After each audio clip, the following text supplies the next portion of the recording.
Hello friends, welcome to బైరీ talks. The most burning topic ఏంటంటే Israel, Iran, USA ఈ మూడు countries ఒక war అన్నమాట. ఈ వార్ ఎందుకు జరుగుతుంది అనేది మనం తెలుసుకుందాం. సో ఇరాన్ దగ్గర మనకి యురేనియం అనే మెటీరియల్ దొరుకుతుంది.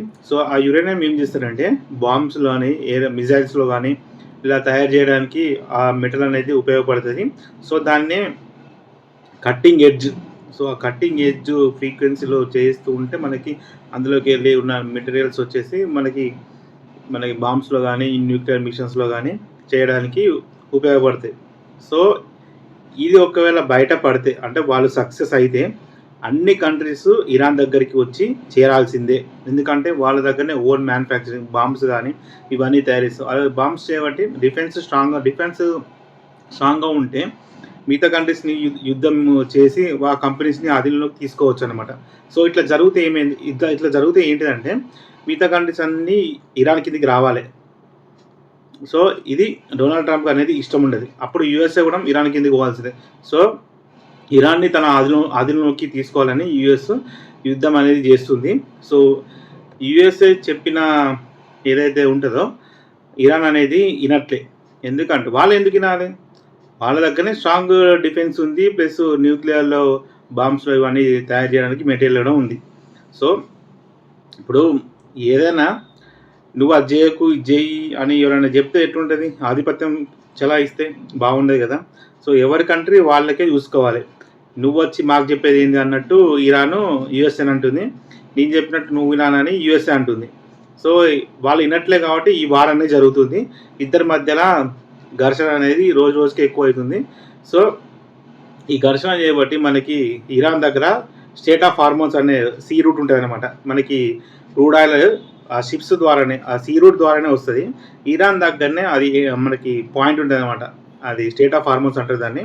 సో ఆ పాయింట్ దగ్గర వీళ్ళు అనేది బ్లాక్ చేస్తున్నారు, షిప్స్ అనేది అలౌ చేయట్లేదు. సో అలా చేయట్లేదు కాబట్టి మనకి ఇది క్రూడ్ ఆయిల్ అనేది రిజర్వ్స్ రావట్లేదు. సో ఒకవేళ వస్తే ఆల్రెడీ మనకి అన్ని ప్రైసెస్ అన్నీ తగ్గుతాయి, మనకి యథావిధిగా నడుస్తూ ఉంటుంది. సో రావట్లే కాబట్టి ప్రైసెస్ అన్నీ పెరుగుతున్నాయి. సో దీనివల్ల ఏ ఇండస్ట్రీస్ ఎఫెక్ట్ అవుతున్నాయని మనం మాట్లాడుకుందాం. ఫస్ట్ ఇంపాక్ట్ అయ్యే సెక్టర్ ఏంటంటే రెస్టారెంట్, అంటే హోటల్ సెక్టర్. సో ఇందులో హోటల్లో చేయడానికి మనకి కంపల్సరీ గ్యాస్ అనేది అవసరం, ఫుడ్ ప్రిపేర్ చేయడానికి.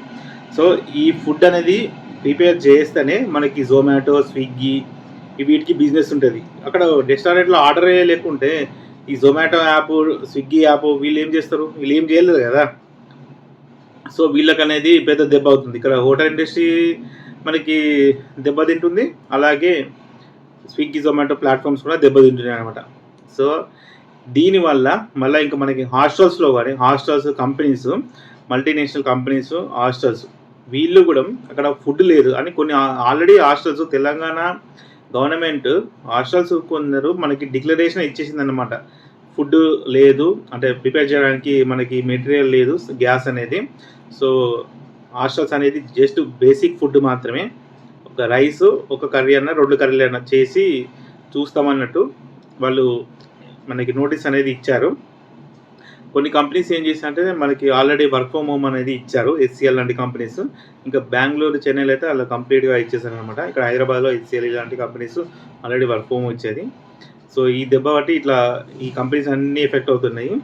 మళ్ళీ మనకి మెయిన్గా ఇంపాక్ట్ అయ్యే సెక్టర్ ఏంటంటే మనకి క్యాబ్ సర్వీసెస్. పాపం వాళ్ళు సిఎన్జి మనకి క్యాబ్ నడపడం వాళ్ళకి కొంచెం మిగలాలంటే సిఎన్జితోనే వాళ్ళకి మిగులుతుంది అనమాట. ఏ పెట్రోల్, డీజిల్ అయితే వాళ్ళకి ఏం మిగలదు. సో ఈ సిఎన్జి గ్యాస్ అనేది మీరు ఎక్కడైనా బంక్లో చూడండి, చాలా పెద్ద క్యూ ఉంటుందన్నమాట సిఎన్జి రీఫిల్ చేసుకోవడానికి. అక్కడ కూడా బంక్స్ అనేది already out of stock boards కొన్ని పెడుతున్నాయి. సో ఇంకా మనకి ఈ యుద్ధం ఇంకొక 1 వీక్ 2 వీక్స్ ఇట్లే కంటిన్యూ అయితే పెట్రోల్ బంక్స్ కూడా మూతపడతాయి. ఎందుకన్నా మంచిదే, మీ ఏదైతే బండ్లు ఉన్నదో ఆ బండ్లో, కార్లో కానీ ఫుల్ ట్యాంక్ చేసి పెట్టుకోండి, ఓకేనా. ఇక్కడ మళ్ళీ మనకి గవర్నమెంట్ ఏం చెప్తుందంటే మనకి ఇండివిజువల్స్ అంటే ఫ్యామిలీస్, రెసిడెన్షియల్ ఫ్యామిలీస్ ఎఫెక్ట్ అవ్వద్దని ఉన్న స్టాక్ మొత్తం మనకి రెసిడెన్షియల్స్కే ఇస్తున్నారు. కమర్షియల్స్ అంటే మనకి ఇప్పుడు మాట్లాడుకున్నాం కదా, హోటల్ ఇండస్ట్రీ ఇలా మిగతా వేరే ప్రొడక్షన్స్, మ్యానుఫ్యాక్చరింగ్ ఇంకా మనకి పెయింట్ ఇలాంటి కంపెనీస్ ఉంటాయి కదా కొన్ని. ఏదైతే గ్యాస్ ఎక్కడెక్కడ యూజ్ అవుతుందో మనకి ఆ కంపెనీస్‌లో అన్నీ ఎఫెక్ట్ అవుతాయన్నమాట. సో, మనకి కమర్షియల్స్‌కి షట్ డౌన్ చేశాము. ఓన్లీ రెసిడెన్షియల్ పర్పసే. ఒకేళ అంతా యథావిధిగా అయిపోతే మళ్ళీ దాని తర్వాత యథావిధిగా కమర్షియల్స్ ఇండస్ట్రీస్ అన్నీ రన్ అవుతాయి. సో, ఈ యుద్ధం వల్ల ఇన్ని ఇండస్ట్రీస్ ఎఫెక్ట్ అవుతున్నాయి. సో, మళ్ళా అలాంటి లాక్‌డౌన్‌లో ఎట్లా ఎదుర్కొన్నాం. సో, అలాంటి సిట్యుయేషన్ ఇప్పుడొచ్చింది. సో, అక్కడేమో కరోనా డిసీజ్ వల్ల వస్తే ఇక్కడేమో గ్యాస్ సప్లై వల్ల వచ్చింది. కొందరు మనకి ఇన్‌స్టాగ్రామ్‌లో గానీ, సోషల్ మీడియా గానీ ఎక్కడైనా చూడండి. మీరేం చేస్తున్నారంటే వాళ్ళు గ్యాస్ ఉంటాయి గదా! దాని బుడ్డి దాన్ని కట్ చేసి దాన్ని కట్టెలు పెట్టేసి పొయ్యి లెక్క చేస్తున్నారు. ఇంకా పాత కాలంలో అయితే మనకి ఆల్రెడీ పొయ్యి వాడుకున్నాం గదా! సో, అట్లా ఇప్పుడు వాడుకుంటారు. ఎప్పుడైనా గానీ గోల్డెన్ డేస్ ఎట్లైనా. సో, అది మనకి ఈ యుద్ధం వల్ల ఇన్ని సెక్టార్స్ ఎఫెక్ట్ అవుతున్నాయి. మెయిన్‌గా స్టాక్ మార్కెట్ ఎఫెక్ట్ అవుతుంది. మీరు చూస్తుంటే చాలా మంచి మంచి కంపెనీస్ అనేది చాలా తక్కువ ప్రైస్‌కి వచ్చేస్తున్నాయి. మార్కెట్ మొత్తం కింద పడుతుంది గదా! సో, మ్యూచువల్ ఫండ్స్ గానీ, స్టాక్స్ గానీ, ఇండివిడ్యువల్ స్టాక్స్ గానీ ఇవన్నీ చాలా అంటే చాలా లోయర్ వాల్యుయేషన్స్‌కొచ్చేసినాయి. దాని హై నుంచెల్లి లోకొచ్చేసినాయి. సో, మీరు ఎవరైనా ఇన్వెస్ట్ చేయాలనుకుంటుంటే మీరు ఇన్వెస్ట్ చేయండి. ఒకవేళ మీకు కంపెనీ గురించి నమ్మకం ఉంటే కంపెనీ రూట్ అంటే డైరెక్ట్ ఇన్వెస్ట్ చేయండి స్టాక్స్‌లో. అలా కాకుండా మీరు మన మ్యూచువల్ ఫండ్ రూల్స్ ఉంటాయి కదా!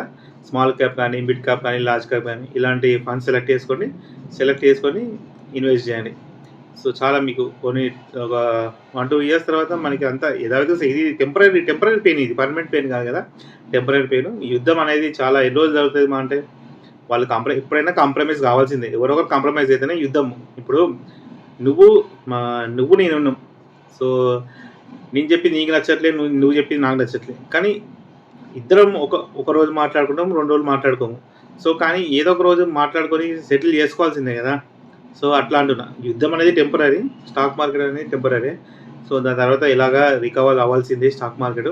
సో, ఇలాంటి సిట్యుయేషన్‌లలో కొంచెం మనం డబ్బులు ఇన్వెస్ట్ చేసుకుంటే మీకు తక్కువ ప్రైస్‌కి వస్తున్నాయి కాబట్టి అది పెరిగినప్పుడు మీకు ఒక రిటర్న్ కనబడతదని చెప్తున్నాను. సో, ఇలాంటి మరిన్ని వీడియోస్ కోసం మన ఛానెల్ సబ్స్క్రైబ్ చేసుకోండి. అలాగే లైక్ చేయండి. Thank you for watching.